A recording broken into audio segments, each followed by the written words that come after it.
در ابتدای فیلم با یه پسر به اسم کامرون آشنا میشیم که عاشق یه دختر به اسم دایانه. اون هر روز توی خیالاتش به دایان فکر میکنه و میخواد که مخ اون رو بزنه. در ادامه کامرون با پدر و مادرش صبحونه میخوره و پدرش بهش میگه باید برای آیندهش برنامه‌ریزی کنه و بهش یه هفته وقت میده. بعد از اون کامرون به سر کارش توی بستنی فروشی میره و ما با صاحب کار اون لنی و همکارش لیزی آشنا میشیم که روی کامرون کراش داره. لنی از کامرون میخواد که شب مغازه رو ببنده، اما کامرون قبول نمیکنه و میگه با دایان قرار داره. لنی باور نمیکنه کامرون با دختری مثل دایان قرار داشته باشه و بهش میگه باید حرفشو ثابت کنه، اما کامرون اهمیت نمیده و میره. در ادامه روز کامرون به خونه دایان میره و اون رو در حال آفتاب گرفتن دید میزنه. کامرون گوشیش رو در میاره و به دایان پیام میده، اما همون لحظه دو تا بچه قلدر به اسم جیسون و چد میان و گوشیش رو میگیرن. چد گوشیش رو توی خیابون پرت میکنه و میگه چرا داشته از دایان عکس میگرفته و همون لحظه دایان میاد و اونها رو جدا میکنه. کامرون توضیح میده که فقط داشته به دایان پیام میداده و میره تا گوشیش رو بیاره، اما همون لحظه ماشین از روی گوشیش رد میشه. در ادامه شب کامرون به خونه میره و از پنجره اتاقش متوجه همسایه جدیدشون میشه. کامرون لامپو خاموش میکنه تا بهتر بتونه دید بزنه، اما مادرش از راه میرسه و میگه بیاد و شام بخوره. بعد از اون کامرون دوباره پنجره رو چک میکنه، اما این بار دختر همسایه کامرون رو میبینه. سر میز شام یه نفر در میزنه و زمانی که کامرون باز میکنه دایان پشت در و بهش میگه پیامش رو دریافت کرده. بعد از اون کامرون و دایان برای شام به پیتزا فروشی میرن و مشغول صحبت میشن. در اون حین اونها یه پسر به اسم مارتین رو میبینن که ظاهرا دایان از اون خوشش نمیاد. کامرون بهش سلام میکنه که باعث میشه مارتین پیش اونا بره. مارتین به اونا سلام میکنه و از اونجا میره و دایان هم که از این کار کامرون ناراحت شده به بیرون میره. در ادامه اونا به خونه برمیگردن و دایان توضیح میده که قبلا با مارتین دوست بوده و اون پیشوندتش. دایان توضیح میده که هنوزم مارتین رو دوست داره و احتمالاً بهش یه فرصت بده. در همون حین کامرون دختر همسایه رو پشت سر دایان میبینه و بعد که اون غیب میشه کامرون از ترس به خونه میره. زمانی که کامرون به اتاقش میره متوجه میشه که اون دختر توی اتاقشه. اون خودش رو معرفی میکنه و میگه اسمش ویکتوریاست و به کامرون میگه چرا داشته دیدش میزده. کامرون ازش معذرت خواهی میکنه و میخواد که از خونش بره بیرون. ویکتوریا میگه برای اینکه ببخشتش باید اون رو با ماشین به جایی برسونه یا اینکه موضوع رو به خانواده‌اش میگه. کامرون به اون میگه بیمه ماشین تموم شده، اما در آخر ویکتوریا اون رو مجبور به انجام این کار میکنه. در ادامه اون با ماشین را میافتند و به یه سالن میرسن. ویکتوریا از کامرون میخواد توی ماشین بمونه و بعد خودش به داخل میره. کامرون که مشکوک شده میره تا یه سرگوشی به آب بده و نگهبان رو میبینه که در حال فراره. کامرون به داخل ماشین فرار میکنه و ویکتوریا از راه میرسه و نگهبان رو میکشه. در اونجا معلوم میشه که ویکتوریا یه خونه‌شامه. کامرون میخواد فرار کنه، اما ویکتوریا اون رو به داخل ماشین میفرسته و بعد به خونه برمیگردن.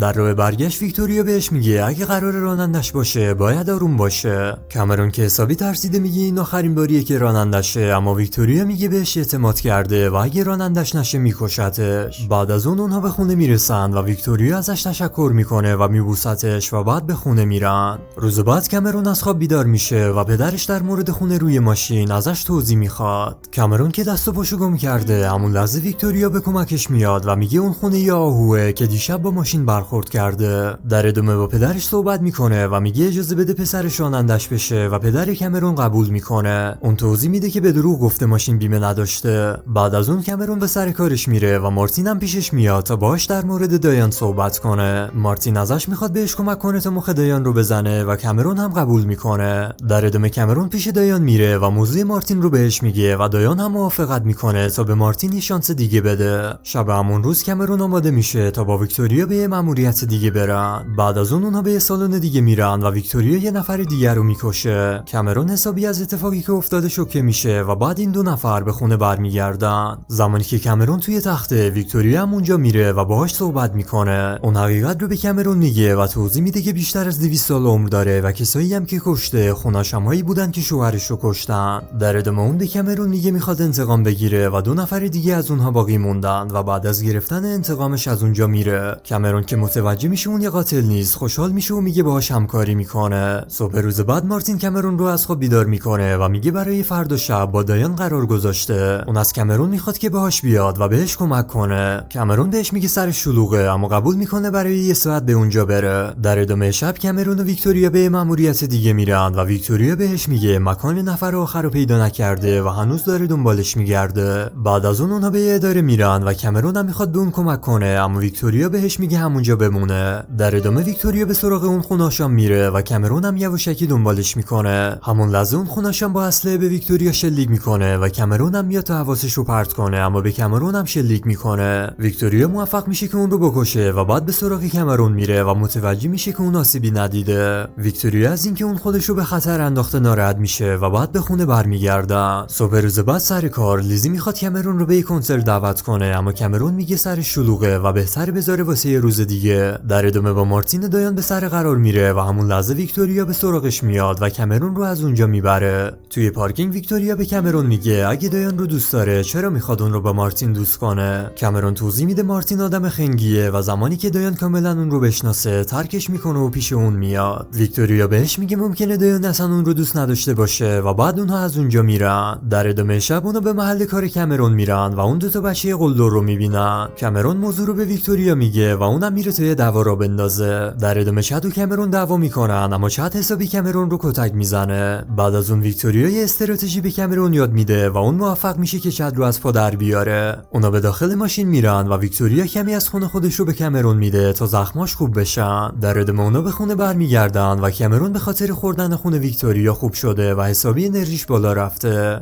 کامرون به رخت خواب میره و با فکر کردن به دایان با خودش ور میره، اما همون لحظه ویکتوریا لخ کنارش ظاهر میشه. ویکتوریا بهش میگه به خاطر خوردن خونش انرژی جنسیش بالا رفته و اومده که آرومش کنه. زمانی که اونا دارن از هم لب میگیرن پدر کامرون از راه میاد و متوجه رابطه اونها میشه. بعد از اینکه پدر کامرون میره ویکتوریا بهش میگه بهتره به جای دایان با اون باشه، اما کامرون عصبی میشه و ازش میخواد که بیرون بره. ویکتوریا که از این حرف ناراحت شده قهر میکنه و به خونه خودش میره. صبح روز بعد کامرون میخواد به سر کارش بره که مارتین به سراغش میاد. اون به کامرون میگه وقتی رفته همه چیز بین اون و دایان خراب شده و ازش میخواد که دوباره کمکش کنه. کامرون که حوصله نداره به سر کارش میره. در همون حین ویکتوریا به مغازه دایان میره و باهاش صحبت میکنه و سر کار کامرون و لیزی با هم قرار میذارن تا به کنسرت برن. زمانی که کامرون آماده میشه تا به کنسرت بره ماشین دایان رو جلوی خونه ویکتوریا میبینه. اون به پشت خونه ویکتوریا میره تا سرگوشی به آب بده و متوجه میشه اونا دارن با هم مشروب میخورن. ویکتوریا دایان رو به طبقه بالا میبره و کامرون هم به اتاقش میره تا بهتر بتونه دید بزنه. در اونجا ویکتوریا و دایان شروع به لب گرفتن میکنن و کامرون حسابی شوکه میشه. بعد از اون دایان توی تخت دراز میکشه و ویکتوریا بعد از کشیدن پرده ها باش مشغول رابطه میشه. در اون شب کامرون به کنسرت نمیره و لیزی حسابی ناراحت میشه. صبح روز بعد کامرون دایان رو در حال رفتن میبینه و به ویکتوریا میگه ازش دور بمونه. ویکتوریا به کامرون میگه اون دختر به دردش نمیخوره و باید فراموشش کنه. کامرون که حسابی عصبی شده به ویکتوریا میگه دیگه باهاش کار نمیکنه. ویکتوریا هم عصبی میشه و میگه فردا شب آخرین مأموریتشون تموم میشه و بعد از اونجا میره. در ادامه کامرون برای اینکه دایان رو از ویکتوریا دور کنه به سراغ مارتین میره و راضیش میکنه تا یه قرار دیگه با دایان بذاره. شب همون روز مادر کامرون براش یه گوشی میخره و بعد کامرون با مارتین صحبت میکنه تا اون رو پیش دایان بفرسته. کامرون به مارتین ایرپاد میده و میگه سر قرار باش تماس بگیره تا کمکش کنه مخ دایان رو بزنه. در ادامه مارتین و دایان سر قرار میرن و کامرون به اون کمک میکنه و بالاخره مارتین مخ دایان رو میزنه. مارتین و دایان به عمومی شهر میرن تا با هم اشغال کنن و کامرون هم که حسابی هیجان زده شده به اونجا میره. در اون لحظه کامرون متوجه میشه که دایان هم خوناشامه و بعد از اونجا فرار میکنه و به محل کارش میره. دایان به سراغ کامرون میره و بهش میگه مارتین رو نکشته و فقط خواسته اون رو تبدیل به خوناشام کنه. بعد از اون دایان به کامرون میگه از همون اول عاشقش بوده، اما چون نتونسته به خوناشام تبدیلش کنه مجبور شده مارتین رو انتخاب کنه. در ادامه کامرون به خونه میره و متوجه میشه که ویکتوریا پدر و مادرش رو به سینما فرستاده و خونه رو خالی کرده. ویکتوریا به کامرون میگه که دایان در واقع همون نفر آخریه که دنبالشه و امشب قراره انتقام خودش رو ازش بگیره. دایان و مارتین برای کمک به کامرون به اونجا میان و همون لحظه لنی از پشت درخت به بیرون میاد و میگه فهمیده که اون یه خوناشامه. زمانی که لنی میگه قراره این موضوع رو به همه بگه دایان بهش حمله میکنه و اون رو هم به خوناشام تبدیل میکنه. بعد از اون دایان و مارتین به داخل میرن و ویکتوریا کامرون رو گروگان گرفته. اونا شروع به دعوا میکنن و ویکتوریا به دایان میگه به دنبال گرفتن انتقام شوهرشه. دایان بهش میگه اون حقیقت رو نمیدونه و سعی میکنه جلوی ویکتوریا رو بگیره. در آخر دایان ویکتوریا رو از پا در میاره و بهش حقیقت رو میگه. اون توضیح میده که اربابش یه آدم شرور بوده و در واقع اون بوده که شوهرش رو کشته و دایان هیچ وقت نخواسته بهش صدمه بزنه. بعد از اون ویکتوریا حرف دایان رو باور میکنه و کوتاه میاد و در آخر هم دیگر رو میبوسن. بیرون از خونه ویکتوریا از کامرون بابت همه چیز تشکر میکنه و بعد به داخل ماشین میره. بعد از اون دایان پیش کامرون میاد و میگه اون آخرین نسل خوناشاما هستن و میخوان به دنبال زندگیشون برن و از کامرون خداحافظی میکنه. همون لحظه لنی هم میاد و میگه الان که به خوناشام تبدیل شده مجبور بره و مغازه رو به کامرون و لیزی میسپاره. صبح روز بعد کامرون پیش پدرش میره و میگه برای آیندهش یه برنامه داره و میخواد در مورد خوناشام‌ها مقاله بنویسه. در ادامه اون پیش لیزی میره و ازش معذرت خواهی میکنه. کامرون تمام داستان رو بهش میگه اما لیزی باور نمیکنه، ولی در آخر کامرون رو میبخشه. در آخر لیزی و کامرون با هم دوست میشن و به شغلشون ادامه میدن و در اونجا داستان این فیلم به پایان میرسه.